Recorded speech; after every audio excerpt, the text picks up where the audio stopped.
మనసారా పూజించి నిన్ను ఆరాధిస్తా, భజనలు చేసి నిన్ను క్రీస్తునందు ప్రేమైన దేవుని పిల్లలారా, ప్రభు అయిన యేసుక్రీస్తు నామములో ముందుగా మీ అందరికీ శుభాలు తెలియజేస్తూ ఉన్నాం.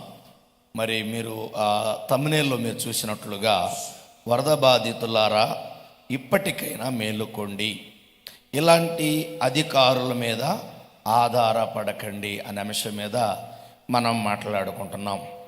ఎందుకంటే విజయవాడలో జరిగినటువంటి పరిస్థితి మనందరికీ తెలుసు. అక్కడున్న బిడ్డలు ఎన్ని కష్టాలు పడ్డారో, ఆ బిడ్డలు ఒక ఖమ్మంలో కానివ్వండి, కేరళలో కానివ్వండి, గుంటూరు కానివ్వండి, ఎన్నో ప్రాంతాలలో వరదల వల్ల చాలామంది బిడ్డలు మరి బాధపడుతున్నారు, కృంగిపోతూ ఉన్నారు, చాలా ఇబ్బందులు ఎదురవుతూ ఉన్నాయి. అందుకని నేను మీ అందరికీ ఏం చెబుతున్నానంటే, ఈరోజు ఈ మాటలు వింటున్న వారందరూ కూడా ఇంపార్టెంట్ గుర్తుపెట్టుకోవాలి. ఈరోజు అధికారులు వచ్చి మమ్మల్ని కాపాడతారు అని ఆశపడ్డారు, కానీ మరి కార్యానుకూలమైన సమయంలో మరి అధికారులు వచ్చారా? రాలేదు. అధికారులు రాలేదు. ఎవరు వచ్చారు? ఎవరు సహాయపడ్డారు?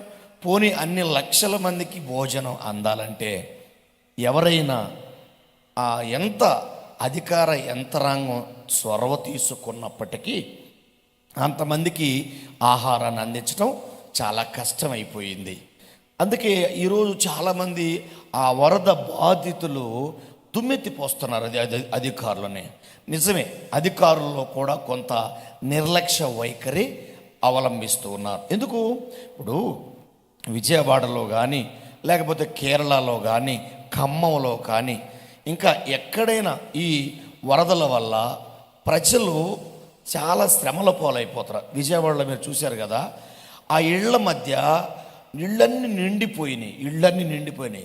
ప్రకాశం బ్యారేజీ నిండిపోయింది. విచిత్రం చెప్పనా, ఇళ్ల మధ్య మొసళ్ళు పైకొచ్చి ఆ కుక్కలను కూడా పట్టుకొని పోతూ ఉన్నాయి. ఆ టైంలో మనిషే కనుక దొరికితే ఎన్ని పశువులు కొట్టుకొని పోయాయి, ఎంతమంది ఇళ్ళు మునిగిపోయాయి, ఆహారం లేదు, తాగడానికి మంచిళ్ళు లేవు. ఇంకొక మాట చెప్పమంటారు మీ అందరు కూడా?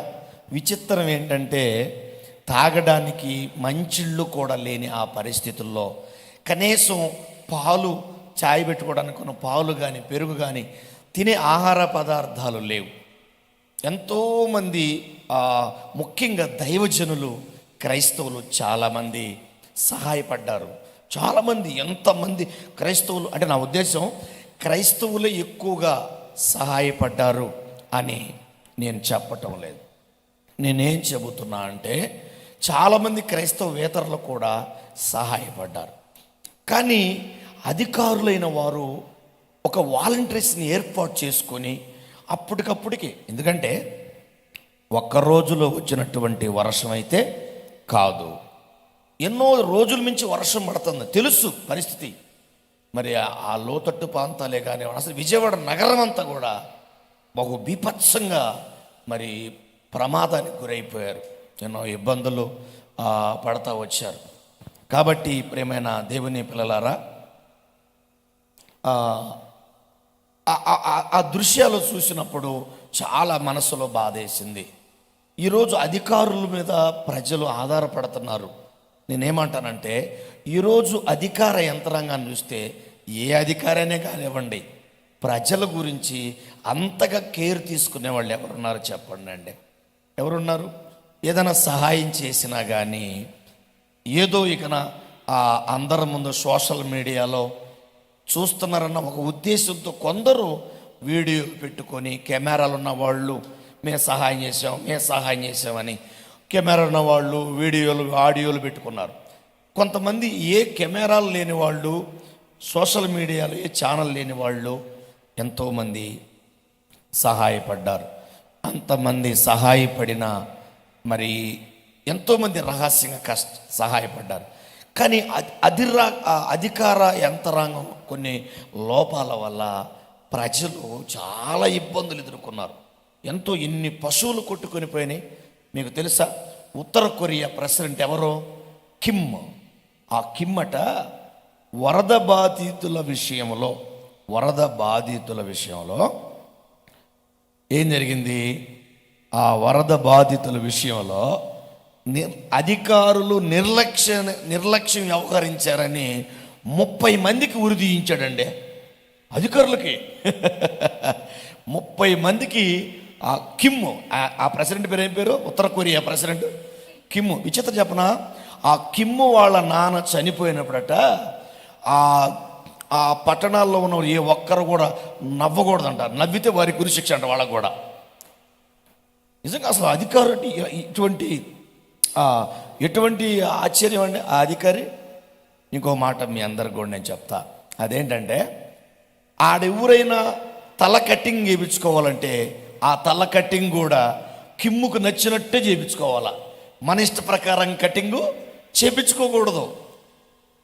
అంతే, చాలా కట్టుదిట్టంగా. అసలు కిమ్ అనే పేరులోనే ఒక్కడిని కూడా కిమ్ అన్నాడు. ఆ పేరులోనే ఉంది కిమ్ అని.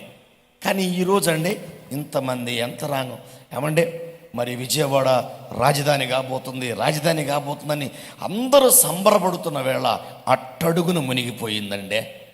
ఈరోజు చాలామంది అంటున్నారు ఇలాంటిది రాజధాని చేసినా కన్నా ప్రయోజనం ఏందని కొంతమంది అనుకుంటున్నారు. కొంతమంది కోట్ల రూపాయల ప్లాట్లు అమ్ముకోవచ్చని ధనార్జన పేరు మీద ఉన్నవాడు కోట్లుగా పడగలెత్తి మరి భయంకరంగా ఎక్కడ పడితే అక్కడ వ్యాపారానికి ఆశపడ్డారు. కానీ దేవుడి మీద ఆధారపడుతున్న వాళ్ళు లేరు, అధికారుల మీద ఆధారపడుతున్నాం. మంచిదే, అధికార యంత్రాంగంలో లోపాలున్నాయి. ఒకవేళ అధికారులు ఒకవేళ సహాయం చేసిన అందరికీ ఒకేసారిగా ఆహార పదార్థాలు, వస్త్రాలు, నీళ్లు, పాలు, పెరుగు, భోజన పదార్థాలు, అత్యవసరమైన సరుకులు, నిత్యావసరమైన సరుకులు అందించలేకపోయారు. ఎంతోమంది దైవజనులు, దైవ సేవకురాండ్లు, క్రైస్తవ బిడ్డలు చాలామంది కూడా సహాయపడ్డారు. క్రైస్తవేతరులు కూడా కొందరు సహాయపడ్డారు. మంచిదే. సరే, ఇంతకు నేనేం చెప్పాలనుకుంటున్నానంటే బైబిల్లో ఒక మాట చూద్దాం. మీ అందరూ కూడా యెషయా గ్రంథం చూద్దాం ఒకసారి. హోషయ గ్రంథం చూద్దాం. హోషయ గ్రంథం 10వ అధ్యాయం తీయండి. ప్రవక్తల్లో చిన్న ప్రవక్త అయిన హోషయ గ్రంథం 10వ అధ్యాయం 13వ వచనం చదవండి. ఎవరైనా తీసిన వాళ్ళు 10వ అధ్యాయము. నీ ప్రవక్తనను ఆధారము చేసుకొని నీ బలాఢ్యులను నమ్ముకొని చెడుతనపు పంటకై దున్నితివి గనుక ఆ పాపమును కోత కోసినారు. చాలు. అంటే నీ ప్రవక్తను ఆధారం చేసుకొని ఏమన్నాడు? నీ బలాఢ్యులను నమ్ముకుంటివి. ప్రజలు ఏదైనా ప్రమాదం రాగానే అధికారుల మీద ఆధారపడుతున్నారు, అధికారులు నమ్ముకుంటున్నారు. దేవుడు అన్నాడు, నీవు నీ బలాఢ్యుల మీద నువ్వు ఆధారపడినా, లేకపోతే నీ అధికారుల మీద నువ్వు ఆధారపడినా, రాజకీయ నాయకుల మీద ఆధారపడినా ఎవరొచ్చి మనల్ని ప్రాణాలను తప్పించగలరు, మన ప్రాణాలు కాపాడగలరు చెప్పండి? ఆ డ్యాములో భయంకరంగా ఆ ప్రకాష్ బ్యారేజ్లో ఆ పశువులు కొట్టుకొని పోతుంటే శరవేగంతో ఎంతమంది జనం చనిపోయారు. చెట్లలో గుట్లు చూస్తూ ఉంటాను, కొడుకు చూస్తూ ఉంటాడు, అమ్మా నాన్న చూస్తూ ఉంటాడు, కానీ నీళ్ళలో కొట్టుకొని వెళ్ళిపోయారు. ఆసుకు దొరకలు ఎక్కడున్నారో. ముసళ్ళు తిన్నాయా, లేదా చేపలు తిన్నాయా, సముద్రంలోకి వెళ్ళిపోయారా తెలియదు. ఎంత శతాగ్రతలు అయిపోయారు. అందుకు ఇక్కడ అన్నాడు దేవుడు, నీవు నీ ప్రవక్తన మీద నువ్వు ఆధారం పడబాక, నీ బలాఢ్యులను నీవు నమ్ముకోబాకు అన్నాడు. ఎవరు నమ్ముకోవాలి? కీర్తన 62 తీయండి. 62:7 ఒక మాట అన్నాడు చూడండి. మంచి మాట ఉంది చూడండి. చూద్దాం ఏమన్నాడు అక్కడ? నా రక్షణకు నా మహిమకు దేవుడే ఆధారం. అబ్బా, నా రక్షణకు నా మహిమకు ఎవరు ఆధారం? ఈరోజు చాలామంది దేవుడు అనుకోవట్లా. వర్షం రాగానే వాతావరణ శాఖను కనుక్కుంటున్నారు. ఎక్కడొచ్చుద్ది వర్షం, ఏ పట్టణంలో వచ్చుద్ది వర్షం, ఎక్కడొచ్చుద్ది వర్షం అంటే వాతావరణ శాఖ ఏమని తెలుసా? వాతావరణ శాఖ ఏమంటారు? ఇప్పుడే బంగాళాఖాతంలో అల్పపీడనం చోటు చేసుకుంది, మొదలయ్యింది. ఇప్పుడే మరి జంట నగరాలలో రానున్నటువంటి 24 గంటల్లో భయంకరమైన తుఫాను అంటాడు. జంట నగరాలంటే హైదరాబాద్, సికింద్రాబాద్, మనం ఉన్న ఏరియా. ఈ వాతావరణ శాఖ జంట నగరాలు అని చెప్పేటప్పటికే అది ఆ మాట చెప్పిన 10 నిమిషాల్లో ఢిల్లీలో, చెన్నైలో పడింది. జంట నగరాల్లో పడలేదు. అంటే అర్థమైంది, వాతావరణ శాఖ మీద నువ్వు ఆధారపడితేనో, అధికారుల మీద నువ్వు ఆధారపడితేనో నీ ప్రాణాన్ని నువ్వు దక్కించుకోలేవు. నీకు ప్రాణాధారం ఎవరని దావీదు భక్తుడు, మహారాజు, ఏమండి, ఇశ్రాయేలును యూదులను 40 సంవత్సరాలు పరిపాలించినటువంటి మహారాజు చెబుతున్న మాట ఏం తెలుసా? నా రక్షణకు, నా మహిమకు దేవుడే ఆధారం. బిడ్డలారా, వరద బాధితులారా, ఎన్ని శ్రమలు పడ్డారో మేము ప్రార్థన చేస్తున్నాం, మేము చూస్తున్నాం. ఒకటి గుర్తుపెట్టుకోండి, దేవుడి మీద మనం ఆధారపడినప్పుడు చావు బతుకుల్లోనే సరే, చనిపోయినా సరే సజీవంగా మార్చగలడు దేవుడు. చాలామంది కృంగిపోతున్నారు, నష్టపోయారు, బాధలు పడ్డారు, కాదంటలేదు.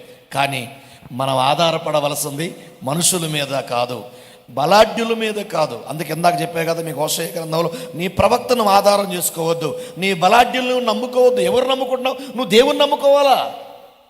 సరే, నువ్వు ఏ దేవుడిని నమ్ముకున్నావు, నమ్ముకో, నీ ఇష్టం, సరే నీ దృష్టిలో. కానీ ఆ దేవుడిని నమ్ముకున్నాకైనా నువ్వేమైనా మంచిగా ఉంటున్నావా? అందుకే ఆయన ఏమన్నాడు? చెడుతనపు పంటకై దున్నితివి గనుక పాపం అనే, నేను అవసరం లేదు, నేను చెప్పాడు చదువు అంతే. చెడుతనపు పంటకై దున్నితివి గనుక పాపమను కోత కోసి ఉన్నావు అన్నాడు. ఈరోజు పాపం అనే కోత అండి.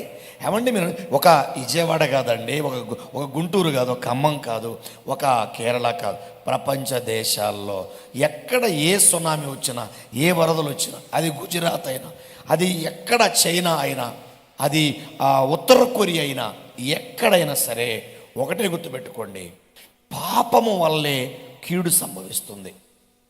పాపం వల్లే.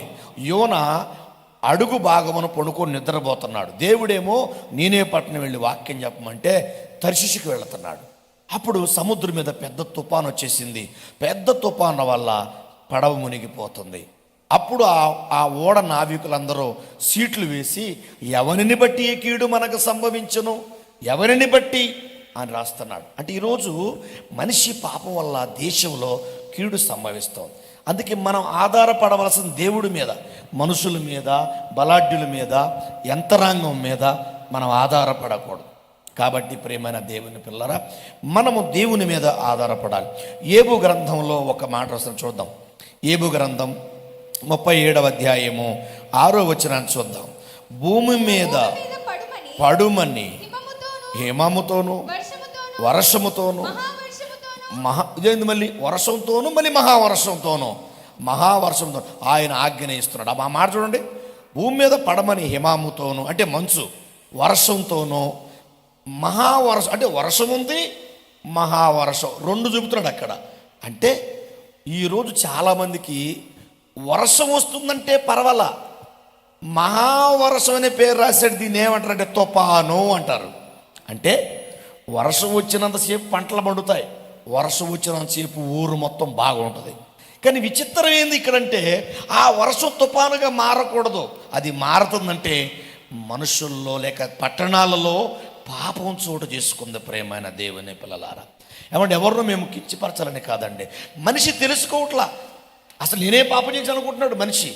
మరి దేవుడు అనంతమైన ఈ విశ్వాన్ని, లోకాన్ని కలిగించి నీకు పగలు రాత్రులు ఇచ్చి ఈ పంచభూతాలన్నీ నీకు పెట్టుబడిగా పెడితే వాటిని వాడుకుంటున్నావు, కానీ ఇచ్చిన దేవుడిని ఆధారపడుతున్నావా?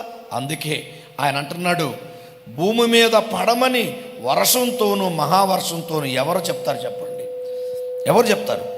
ఆయన ఆజ్ఞ ఇచ్చుచున్నాడు. ఆయన ఏం చేస్తున్నాడు? ఆయన ఆజ్ఞ ఇస్తున్నాడు. దేనికి ఇస్తున్నాడు ఆజ్ఞ?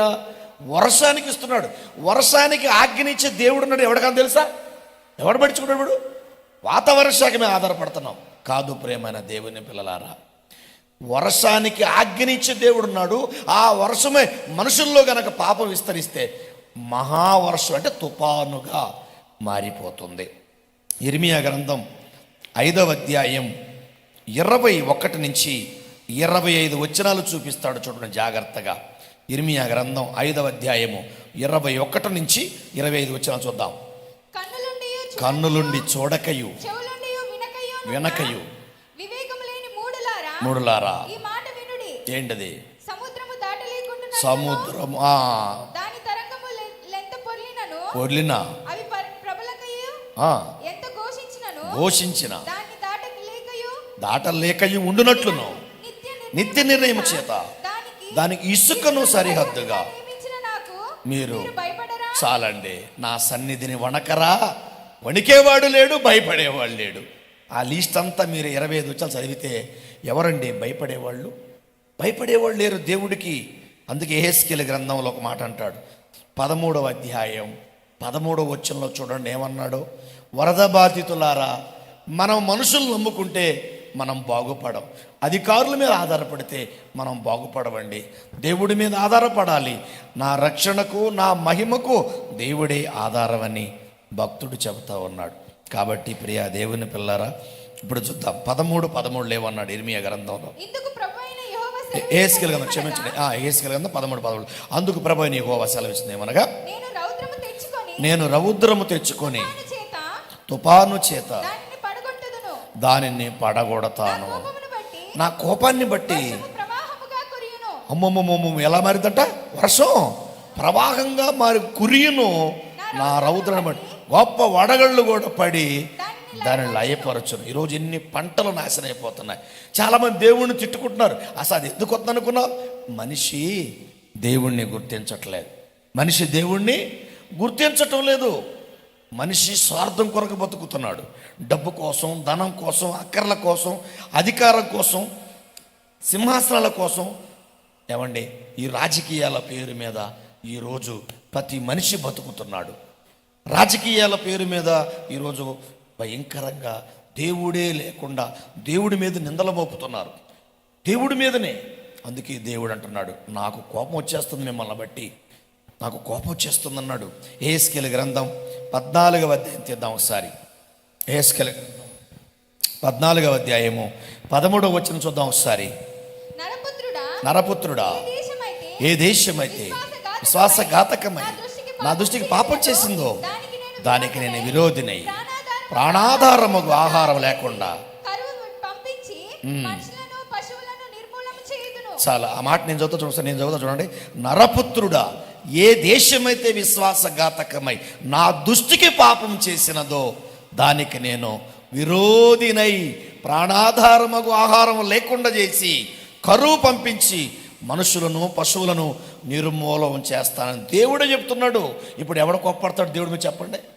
పోనీ దేవుడు కూడా ఎందుకు చేస్తున్నాడంటే, ఏ దేశమైతే విశ్వాసఘాతకమై నా దృష్టికి పాపం చేసింది. ఈరోజు ఏ దేశం బాగుందో చెప్పండి? పాపం పాపం పాపం పాపం, అక్రమం అక్రమం అక్రమం విస్తరిస్తుంది. నకిలీ నకిలీ నకిలీ, బ్లాక్ మార్కెట్ బ్లాక్ మార్కెట్, రాజకీయం రాజకీయం రాజకీయం. మనిషి తయారు చేసుకున్న డబ్బు కోసం మనిషి దేవుణ్ణి కూడా అమ్ముకుంటున్నాడు, భక్తిని అమ్ముకుంటున్నాడు. అందుకే దేవుడు బాధపడుతున్నాడు. వరద బాధితులారా, మనం ఆధారపడవలసింది దేవుడి మీద. వరద బాధితులారా, మీ కష్టాలు తీర్చగలడు, మీ బాధలు తీర్చగలడు, మిమ్మల్ని ఆదరించగలడు దేవుడు. ఆయన మృతులు సజీవులుగా చేయగలడు, సజీవులు మృతులుగా చేయగలడు. నింగి నేల నీరు నిప్పు గాలి వెలుగు వెలుతురు వేడి రంగులు వాసన పంటల కాయల పోతులు పిందిలిచ్చిన దేవుడి మీద ఆధారపడండి ప్రియమైన దేవుని బిడ్డలారా. వరద బాధితులారా, నా ప్రేమపూర్వకమైనటువంటి మనవని ఆలోచన చేయండి. దయచేసి దేవుడి మీద ఆధారపడి, ఆయనే మనకు రక్షణ ఆధారం. మన మహిమకు మన రక్షణకు ఆయనే ఆధారమై ఉన్నాడు. అందుకే బైబిల్లో కీర్తన గ్రంథంలో ఒక మాట రాయబడింది. 115వ కీర్తన 13వ వచనం చూద్దాం. 13 నుంచి 16 వచనం చూస్తే ఒక మాట ఉంది. 115వ కీర్తన 13వ అధ్యాయము 16 వచనం. పిల్లలనేమి పెద్దలనేమి తన యందు భయభక్తులు గలవారిని. చూసారా, ఆయన ఎందు మనం భయభక్తులు కలిగి ఉంటే ఆయన అంట దీవిస్తాడట. ఆమేన్ చప్పట్లు గట్టి కొట్టు ఒకసారి కదా. దీవిస్తాడు, ఆయన ఆశీర్వదిస్తాడు. ఎప్పుడు భయభక్తులు ఉంటే సార్. ఈరోజు ఎవరికి భయం అని చెప్పండి? దేవుడు అంటే భయం ఉందా? టీచర్ అంటే భయం లేదు, అమ్మ అంటే భయం లేదు, నానంటే భయం లేదు, గురువు అంటే భయం లేదు, పెద్దలంటే భయం లేదు, చిన్న లేదు పెద్ద లేదు, అసభ్యమైన కార్యాలు, ఫోనులు, అశ్లీల కార్యక్రమాలు, నోటికొచ్చిన మాటలు, అక్రమ సంబంధాలు, వరస లేదు, వాయువు లేదు, చెల్లి లేదు, అమ్మ లేదు, తల్లి లేదు, విచ్చలవిడిగా రెడ్ లైట్ ఏరియాలుగా, సెక్స్ వర్కర్లుగా పాపాన్ని జుర్రుకుంటూ, అక్రమ విస్తరిస్తూ, నరుక్కుంటూ, పొడుచుకుంటూ, చంపుకుంటూ, ఉగ్రవాదం, పెక్షనిజం, టెర్రరిజం, నక్సలిజం. ఇవన్నీ కారణం దేవుడికి బాధేస్తుంది. అందుకని తెలుసుకోండి, ఈ వర్షాన్ని రప్పిస్తున్నప్పుడు ఇది దేవుడే పంపించాడని తెలుసుకోండి. మూలగటం కాదు ఆయన మీద. ఆయన తలుచుకుంటే మోషే ఆజ్ఞాపించాడు, ఎర్ర సముద్రం అడ్డొచ్చింది ప్రభా, దీన్ని పాయలు చేయమని చెప్పినప్పుడు మోషే ప్రార్థన చేస్తే దేవుడు కాపాడాడు. ఎందుకంటే భక్తి కలిగి ఉన్నారు వాళ్ళు. దేవుడు కాపాడతాడు. కొంతమంది అంటారు, మొన్న సూర్యుడు ఉదయించగానే అమ్మయ్యా ఇన్ని రోజులకు సూర్యుడు ఉదయించాడు, సూర్యుడి దండం పెడతారు. సూర్యుడికి అది పెట్టాల్సింది, సూర్యుడిని పంపించిన దేవుడికి దండం పెట్టాలి. ఆమేన్. అది అందుకే బైబిల్లో రాయబడిన మాటలు. పిల్లలేమి పెద్దలేమి తన మీద భయపెట్టగలరు, యెహోవా ఆశీర్వదిస్తాడు భయపడినప్పుడు. అందుకంటాడు అపొస్తలుల కార్యాల 1వ అధ్యాయంలో 7వ వచనంలో, కాలములు సమయములు తండ్రి తన స్వాధీనమందు ఉంచుకొని ఉన్నాడు అంటాడు. 1వ అధ్యాయం 7వ వచనంలో. అంటే కాలాలు ఆయన స్వాధీనంలో ఉన్నాయి. కాబట్టి స్వాధీనం. వర్షం ఎప్పుడు రావాలో ఎప్పుడు రాకూడదు, ఎక్కడ పడాలో ఎక్కడ పడకూడదు, హిమం ఎప్పుడు రావాలో ఎప్పుడు రాకూడదు, వడగళ్ళు ఎక్కడ పడాలో ఎక్కడ పడకూడదు ఆయనకు తెలుసండి. తన బిడ్డలు కాపాడు. ఒక మార్గదర్శి మీ అందరూ కూడా, ఒకవేళ దేవుడే గనక మరి విజయవాడ పట్టణాన్ని సర్వనాశనం చేయాలనుకుంటే, మరి నీళ్ళు వచ్చాయి, కొన్ని పశువులు చచ్చిపోయాయి, అక్కడక్కడ కొద్దిమంది దేవుడే తలుచుకుంటే మొత్తాన్ని చంపేయలేడా? మొత్తాన్ని చంపగలడు. కానీ విషయం ఏంటంటే ఎక్కువగా జనాభా నష్టం రాలేదు. అయితే ఆస్తి మాత్రం లాస్ అయిపోయారు. అంటే నేను అర్థం ఏంది, ఇప్పుడు ఆస్తి మనల్ని కాపాడదు. ఉగ్రత దినమందు ఆస్తి అక్కడికి రాదన్నాడు బైబిల్లో. మనం ఆధారపడవస్తుంది దేవుడి మీద. వరద బాధితులారా, నా ప్రియమైన బిడ్డలారా, మీ సేవకుడిగా, మీ తమ్ముడిగా, మీ అన్నగా, మీ దైవజనులుగా, లేకపోతే మీ ఒక భారత పౌరుడుగా నేను ప్రేమతో చెప్తున్నా, వరద బాధితులారా, ఎంతమంది నష్టపోయారో, ఎంతమంది కృంగిపోయారు, ఎంతమంది లాస్ అయిపోయారో, సర్వనాశనం అయిపోయారో, దిగులు పడకండి. ఇప్పటికైనా మీ జీవితాన్ని, మీ హృదయాలను దేవుడి వైపు తిప్పండి. దేవుడిని నమ్ముకోండి. ఆయన భయభక్తులు గల వారిని, పిల్లలేమి పెద్దలేమి దేవుడు ఆశ్రయిస్తాడు. ప్రయాసపడి భారం మోసుకుని చిన్న సమస్యలు నా యొద్దకు రండి, నేను మీకు విశ్రాంతిస్తానని యేసు ప్రభు చెప్పాడు. అందుకే కదా మహాదేవుడే ఈ లోకానికి మానవుడిగా మారిపోయి ఆ సిలువలో మన కొరకు బలైపోయాడు.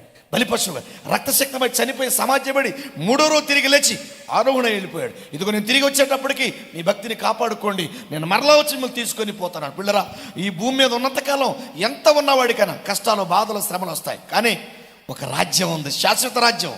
అదే పరలోకం. అక్కడ ఏడుపు ఉండదు, దుఃఖం ఉండదు, వేదన ఉండదు, బాధలు ఉండవు, వర్షాలు ఉండవు, ఎలవలు ఉండవు, వరదలు ఉండవు, సునామీ ఉండదు, భూకంపాలు ఉండవు. శాశ్వత రాజ్యం. ఆ రాజ్యం కావాలంటే మీ శరీరాల్లో ఉన్న విలువైన ఆత్మకి మరో లోకం ఉందని, ఆ లోకాన్ని వల్ల నేనే మార్గం, నేనే సత్యం, నేనే జీవం అని చెప్పిన యేసయ్యని మాత్రమే నమ్ముకోవాలని తెలుసుకొని, ఇది మతం కాదని, ఇది మార్గం అని, పరలోకానికి స్వర్గానికి త్రోవ మార్గం ఆయనేనని తెలుసుకొని యేసు నమ్ముకోండి. మీ హృదయాల్లో దేవుడు శాంతిని కలిగిస్తాడు. మీకోసం నేను ప్రార్థన చేస్తాను. ఎక్కడున్నా సరే వరద బాధితులారా, దయచేసి కళ్ళు మూసుకోండి. మీ కొరకు సేవకుడిగా నేను ప్రార్థిస్తాను. ఏడున్న వాళ్ళు నిలబడితే చిన్న ప్రార్థన చేసుకుందాం. పరిశుద్ధుడు అయిన మా తండ్రి, మీకు స్తోత్రం. అవును ప్రభువా, ఎంతోమంది బిడ్డలు వరదల్లో చాలా కృంగిపోయారు, చాలా నలిగిపోయారు, సొమ్మసిల్లిపోయారు, అలసిపోయారు, ఎంతో చిత్రవదన చేయబడి ఎన్నో కష్టాలు పోలయ్యారు. అధికారులు కూడా ఆదుకోలేకపోయారు ప్రభువా. ఎంతమంది అధికారులు వచ్చినా తండ్రి 2-3 రోజులు భోజనం పెట్టినటువంటి దైవజనులు బట్టి ఎంతోమంది గొప్పగా చెప్పుకుంటున్నారు. కానీ జీవితాంతం పోషిస్తున్న నిన్ను మాత్రం ఎవరు చెప్పుకోవట్లేదు ప్రభువా. ఒక వారం రోజు అధికారులు భోజనం అందిస్తే మా అధికారం బాగుంది, మా అధికారం బాగుంది, మా అధికారులు బాగున్నారు, భోజనాలు పెట్టారు, మాకు నిత్యావసర సరుకులు ఇచ్చారు, వస్త్రాలు ఇచ్చారు చెప్పుకుంటున్నారు. కానీ జీవితాంతం కొన్ని తరాల మించి, కొన్ని వందల కోట్ల సంవత్సరాల మించి నీ ప్రజలను మీరు కాపాడుతున్నారు తండ్రి. అది గుర్తించి, నీ మహిమను గుర్తించి, నీ కష్టాన్ని గుర్తించి, నీ కృపను గుర్తించి మీరు ఇస్తున్న పంచభూతాలను అనుభవిస్తున్నప్పుడు ఒరే దేవుడు రా దీనికి కారణం. కాబట్టి ఇక్కడి నుంచైనా మనం మొసలుకుందాం, మనం పరిశుద్ధంగా బతుకుదాం, మనం పవిత్రంగా బతుకుదాం, భయభక్తులు కలిగి ఉందామని నీ ప్రజలు తెలుసుకునే భాగ్యం దయచేయమని బిడ్డలందరినీ మీ చేతుల్లో పెడుతూ, ప్రభువా వరదల్లో కృంగిపోయి లాస్ అయిపోయి నష్టపోయిన బిడ్డలందరినీ ఆదరించము. చనిపోయారు ఎంతోమంది బిడ్డలు, వారి కుటుంబాలు ఆదరణ మీద దయచేయమని ఈ మాటలు ఇప్పటి వరకు ఓపికతున్న ప్రతి బిడ్డని, లైవ్ చూస్తున్న బిడ్డలని, ఇక్కడికి వచ్చిన పరీక్షకున్న యువకులు, వాయిద్యకారులు, కెమెరా, మన సంఘ పెద్ద యూత్ లీడర్లు, Sunday school teacher, Sunday school బిడ్డలు, స్త్రీ సమాజ శిష్యులు, శిష్యురాండ్రులు, ప్రార్థనా విడతలు, అశేష ప్రేక్షకులు మీ చేతులు పెడుతూ మరొక్కసారి వరద బాధితులు కనికరించుము తండ్రి. మా పట్టణాలే కాదు, ప్రపంచ దేశాల్లో కూడా తండ్రి భయంకరంగా వరదలు కొట్టుకొని పోతున్నారు. మా దేశములను, ప్రపంచ దేశం 284 దేశాలను మీరు కనికరించండి. ఒక మంచి అధికార యంత్రాంగాన్ని కూడా చేపట్టడానికి కృప చూపించమని యేసు నామములో ప్రార్థిస్తున్నాం తండ్రి. Amen. May God bless you. మీ అందరికీ నా వందనాలు. Thank you.